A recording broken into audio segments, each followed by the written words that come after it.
ఒక 5-6 సంవత్సరాల క్రితం క్రైస్తవ సంఘాలలో సంఘ కాపరులు డిసెంబర్ 31 నైట్ లేదా జనవరి 1 రోజున విశ్వాసులందరికీ కొన్ని వాగ్దానాలు ఇచ్చేవారు. ఆ వాగ్దానాలు ఇలా కార్డు రూపంలో ఉండేవి, ప్రింటెడ్ కార్డ్స్లో. పరిశుద్ధ బైబిల్ గ్రంథంలో ఆయా కాలంలో నివసించినటువంటి భక్తులకు దేవుడు వాగ్దానం చేసి వారికి వాగ్దానాలు ఇచ్చినట్లుగా అదే వాక్య భాగాలను సంఘ కాపరి సంఘంలో విశ్వాసులకు పంచుతూ ఉండేవారు, ఇప్పుడు కూడా పంచుతూ ఉన్నారు. ఇలాంటి వాగ్దానాల వలన క్రీస్తులోకి కొత్తగా వచ్చిన వారు, సంఘానికి కొత్తగా వచ్చేవారికి ఇవి ప్రోత్సాహకరంగా ఉంటాయి. అయితే ఇప్పుడు ప్రస్తుత కాలంలో కూడా ఈ ఏఐ టెక్నాలజీ ద్వారా రూపొందించినటువంటి డిజిటల్ వాగ్దానాలు ప్రతిరోజు పంపిస్తున్నారు. ఇంతకుముందు సంవత్సరానికి ఒక్కసారి, కానీ ఇప్పుడు ప్రతిరోజు ఒక వాగ్దానం నీ కోసం. వివిధ రకాల క్రైస్తవ గ్రూప్స్ నుంచి కావచ్చు, లేకపోతే చర్చి గ్రూప్స్ నుంచి కావచ్చు, వాగ్దానాలు పంపిస్తూ ఉన్నారు. ఆ వాగ్దానం విశ్వాసి చదువుకున్న తర్వాత ఆ వాగ్దానం అనేది ఒక విశ్వాసి యొక్క జీవితంలో నెరవేరుతుందా అనేటువంటి విషయాన్ని మనం ఆలోచించాలి. ఉదాహరణకు నేను తెలియచేస్తాను. హగ్గయి గ్రంథం 2వ అధ్యాయంలో 19వ వచనంలో ఒక మాట ఉంది. ఇది మొదలుకొని నేను మిమ్ములను ఆశీర్వదించెదను అని దేవుడు ఇశ్రాయేలీయుల గురించి తెలియచేస్తూ ఒక వాగ్దానం చేసినటువంటి మాట మనం చూస్తాం. ప్రతి సంవత్సరం ఇదే వాగ్దానం ఖచ్చితంగా ఎవరికో ఒకరికి వస్తూ ఉంటుంది. ఇప్పుడు కూడా డిజిటల్ వాగ్దానాల ద్వారా మనకు వస్తూనే ఉంటుంది.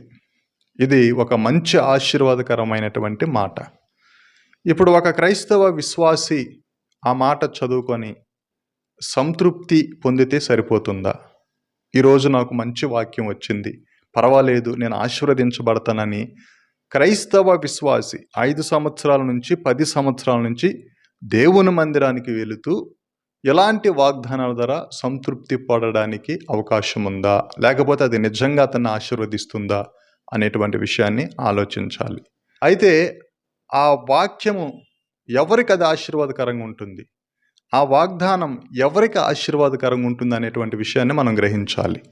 పరిశుద్ధ బైబిల్ గ్రంథంలో చాలా వాగ్దానాలు ఉన్నాయి. అవి ఎలాగా నీకు నాకు నెరవేర్పులోకి వస్తాయి అనేటువంటి విషయాన్ని మనం తెలుసుకోవాలి. ఉదాహరణకు ఈ వాక్యమే మీకు వచ్చిందనుకోండి, వాగ్దానంగా జనవరి 1 రోజునో లేకపోతే డిసెంబర్ 31 రోజునో ఈ వాగ్దానం మీరు తీసుకున్నారు. ఇది మొదలుకొని నేను మిమ్మల్ని ఆశీర్వదిస్తానని దేవుడు వాగ్దానం ద్వారా తెలియచేసినప్పుడు మీరు దానితో సంతృప్తి చెందకూడదు. ఆ గ్రంథం అంతా చదవాలి. హగ్గయి గ్రంథాన్ని తీసి చదివినప్పుడు ఏ సందర్భంలో దేవుడు ఆశీర్వదిస్తానని చెప్పాడు అనేటువంటిది నీకు అర్థమైతేనే దేవుడు నీ జీవితాన్ని ఆ వాగ్దానం ద్వారా ఆశీర్వదిస్తాడా లేదా అనేది నీకు అర్థమవుతుంది. ఇశ్రాయేలీయులు బాబిలోనియా దేశానికి కొనుపోబడిన తర్వాత దేవుడు ఆయన చేసిన వాగ్దానం మేరకు 70 సంవత్సరాల తర్వాత వారిని తిరిగి మరలా యెరూషలేమునకు తీసుకొని వచ్చి దేవుని మందిరాన్ని నిర్మించడానికి వారిని పురుకొల్పినప్పుడు కావాల్సిన సామాగ్రి అంతటిని కూడా ఇచ్చినప్పుడు కొన్ని ఆటంకాలు ఎదురయ్యాయి. అక్కడ సన్బలాటు, టోబియా లాంటి దేవుని బిడ్డలకు శత్రువులైనటువంటి వ్యక్తులు విరోధంగా నిలబడ్డారు. మందిరం కట్టకుండా అడ్డగించారు, వారిని ఎంతో విసిగించారు. అలాంటి సందర్భంలో ఈ సన్బలాటు, టోబియా మరొక విషయాన్ని కూడా చేశారు. వారు రాజు దగ్గరికి తప్పుడు సమాచారాన్ని పంపించారు. ఇశ్రాయేలీయులందరూ మీకు విరోధంగా మరొక రాజ్యాన్ని కడుతూ ఉన్నారని చెప్పినప్పుడు ఇశ్రాయేలీయులు కొంచెం బలహీనపడ్డారు. దేవుని మందిరాన్ని కొంత కట్టారు, కానీ తర్వాత వారు ఆగిపోయారు. తర్వాత ఆ మందిరం యొక్క పనిని నిలిపివేసి వారి సొంత గృహాలు కట్టుకోవడం ప్రారంభించారు.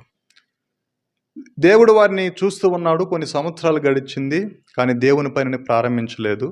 వారు గృహాలు కట్టుకుంటున్నారు, పొలాలు పండించుకుంటున్నారు, వివాహాలు చేసుకుంటూ ఉన్నారు. కానీ ప్రతి సంవత్సరం యూదుల యొక్క ఆచారం చొప్పున జరగవలసిన ధర్మశాస్త్ర సంబంధమైనటువంటి కార్యాచరణలు ఏవి కూడా జరగటం లేదు. ప్రముఖమైనటువంటి కారణం ఏమిటంటే దేవుని యొక్క ఆలయం యెరూషలేములో లేదు. కానీ వీరి యొక్క జీవనానికి అవసరమైనటువంటి కార్యక్రమాలన్నీ కూడా జరుపుకుంటూ ఉన్నారు. అప్పుడు దేవుడు వారిని గురించి మాట్లాడతాడు. 1వ అధ్యాయంలో నుంచి కూడా మీరు సంపాదిస్తారు, కానీ ఆ సంపాదన సిల్లె చంచులో వేసినట్లుగా ఉంటుంది. మీరు ఆహారం పండిస్తారు, అది ఇంటి వరకు రాదు. మీరు ఆహారం భుజిస్తారు, కానీ మీ ఆకలి తీరదు. దీనికి కారణం ఏమిటంటే, దేవుని మందిరాన్ని కట్టకుండా మీరు మీ గృహాలు కట్టుకునేటువంటి పనిలో నిమగ్నమైపోయారు. మీరు ఎంతో సంపాదిస్తారు, కానీ మీ ఇంట్లో ఆహారం ఉండదు. దీనికి కారణము వారి దేవుని మందిరాన్ని, దేవుని యొక్క పరిచర్యను ఆపేశారని దేవుడు గుర్తు చేస్తాడు. తర్వాత హగ్గయి ప్రవక్త ద్వారా ఈ మాటలు వినిపించిన తర్వాత ఇశ్రాయేలీయులు మరలా దేవుని యొక్క మందిరాన్ని తిరిగి నిర్మించడానికి ధైర్యం తెచ్చుకొని ఆ పనిని ప్రారంభిస్తారు. ఆ పనిని తిరిగి ప్రారంభించిన తర్వాత అప్పుడు దేవుడు మరలా వారికి వాగ్దానం చేస్తాడు. మీరు ఇప్పుడు నా మాట విని దేవుని పనిని జరిగించడానికి పూనుకున్నారు.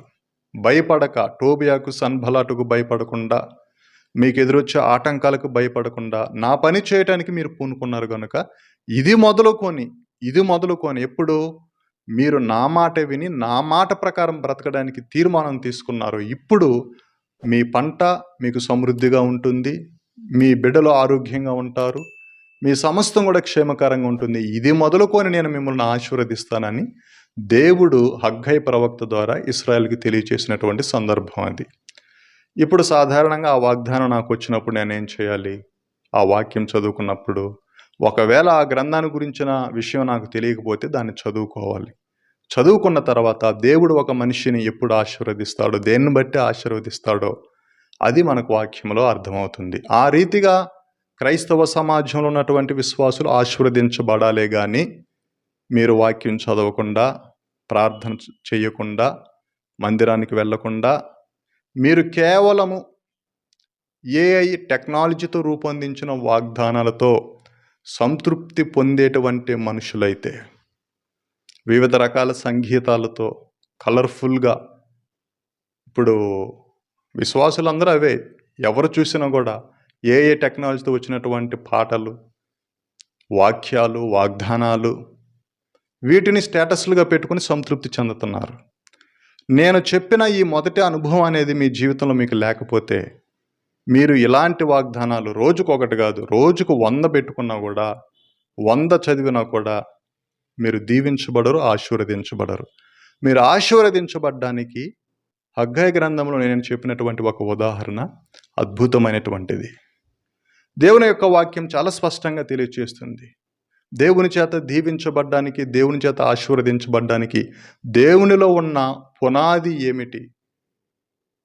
ప్రతి మనిషి కూడా దుష్టత్వము నుంచి దేవుని వైపునకు రావాలని దేవుడు సెలవిస్తూ ఉన్నాడు. సమస్త దుర్నీతి నుంచి, దుష్టత్వము నుంచి వేరై దేవునిలో నాటబడి ఒక మనిషి దేవుణ్ణి వెదకాలి, సత్క్రియలు చేస్తూ దేవుణ్ణి వెంబడించాలి, దేవుని వాక్యం చదివి దైవికమైనటువంటి దేవుని యొక్క ఆలోచనలు కనుగొని తద్వారా మనిషి బ్రతకాలి. అది మనిషికి ఆశీర్వాదాన్ని తెస్తుంది. కానీ ఈ కాలంలో ఈ డిజిటల్ వాగ్దానాలకు మనుషులు అలవాటు పడిపోతూ ఉన్నారు. అవి రాకపోతే వారు ఫోన్ చేసి అడుగుతున్నారు, ఈరోజు వాగ్దానం రావటం లేదేమిటి, ఇంకా పంపించడం లేదేమిటి అనే పంపించే వాళ్ళని అడుగుతున్నారు.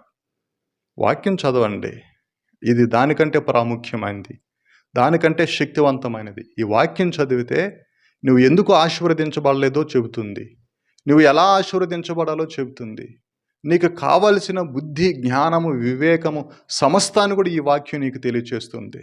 డిజిటల్ వాగ్దానాలు కాదు, డిజిటల్ ప్రసంగాలు కాదు, షార్ట్ కట్ మెసేజ్లు కాదు, షార్ట్ రీల్స్ కాదు. దేవుని వాక్యం స్థిరమైంది, శక్తివంతమైంది. కాబట్టి ఈ వాక్యాన్ని మనం నమ్ముకుంటే మన జీవితాలు బాగుపడతాయి. అందుకే దావీదు భక్తుడు సెలవిచ్చింది, దేవా నీ వాక్యమును నేను నమ్ముకొని ఉన్నాను. ఇప్పుడు చెప్పండి, మీరు దేనిని నమ్ముకొని ఉన్నారో చెప్పండి. దేవుని వాక్యమా, లేకపోతే ప్రస్తుత కాలం యొక్క పోకడిని నమ్ముకున్నారా? ఈ ఏఐ టెక్నాలజీ మీద వస్తున్నటువంటి వాగ్దానాలకి అడిక్ట్ అయిపోయారా? ఆలోచన చేసుకోండి. మీరు వ్యక్తిగతంగా ఏదైనా దుర్నీతిలో ఉంటే, ఏదైనా దుష్టత్వంలో ఉంటే బయటికి రండి, ప్రభువు దగ్గరకు రండి, దాన్ని ఒప్పుకొని విడిచిపెట్టండి, వాక్యం చదువుకొని పరిశుద్ధులుగా దేవుని యొక్క సంఘంలో కలిసి దేవుణ్ణి స్తుతించండి. అప్పుడు దేవుడు మిమ్మల్ని ఆశీర్వదిస్తాడు. ఇలాంటి అనుదిన వాగ్దానాలను నమ్మి దానితో మీరు సంతృప్తి చెందితే మిమ్మల్ని మీరు మోసపుచ్చుకుంటున్నారనేటువంటి విషయాన్ని జ్ఞాపకం ఉంచుకోవాలని ప్రభువు పేరిట మనవి చేస్తూ ఉన్నాను.